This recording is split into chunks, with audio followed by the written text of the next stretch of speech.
کسی بھائی نے کہا کہ کلونجی کھانے کا سنت طریقہ کیا ہے، یہ کتنی مقدار میں کھانی چاہیے اور کب کھانی چاہیے؟ دیکھیں، کلونجی کھانے کا کوئی ایسا طریقہ مروی نہیں ہے کہ نبی کریم صلی اللہ علیہ وسلم نے بطور غذا اس کو تناول فرمایا ہو،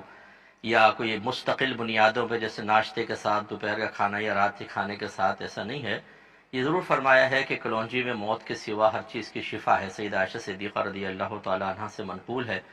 تو اب یہ مختلف امور میں استعمال کی جاتی ہے، یا آپ کسی حکیم سے مشورہ کر کے اس کو کھائیں گے، تو اب اس میں کب کھانا ہے، کتنا کھانا ہے، یہ مریض کے مطابق ہوتا ہے، وہ حکیم بتائیں گے کس کے لیے مفید ہے، بعضوں کے لیے مفید نہیں بھی ہو سکتی ہے۔ بعض اوقات طبعی ساخت ایسی ہوتی ہے یا اندر کے طبعی معاملات ایسے ہوتے ہیں کہ وہ صحیح غذا کو بھی قبول نہیں کر پاتے، اس لیے از خود اپنا علاج کرنے کے بجائے کسی حکیم صاحب سے مشورہ کر کے پھر وہ آپ ضرور کھائیں، فائدہ ہوگا۔ یہ شوگر میں بھی سنا ہے فائدہ دیتی ہے، اگر صبح شہد کے ساتھ ملا کر اس کو تھوڑا سا اس پہ ڈال کر اور پھر منہ میں لے جائیں، چبائیں اچھی طریقے سے اور اس کو اندر اتاریں، تو اس سے شوگر میں بڑا فائدہ ہوتا ہے۔ مجھے ڈاکٹر صاحب نے بتایا تھا کہ آپ یہ علاج بھی کر لیں، یعنی یہ طریقہ اختیار کریں، تو میں آپ کو بھی عرض کر رہا ہوں فائدہ ہوگا اس میں۔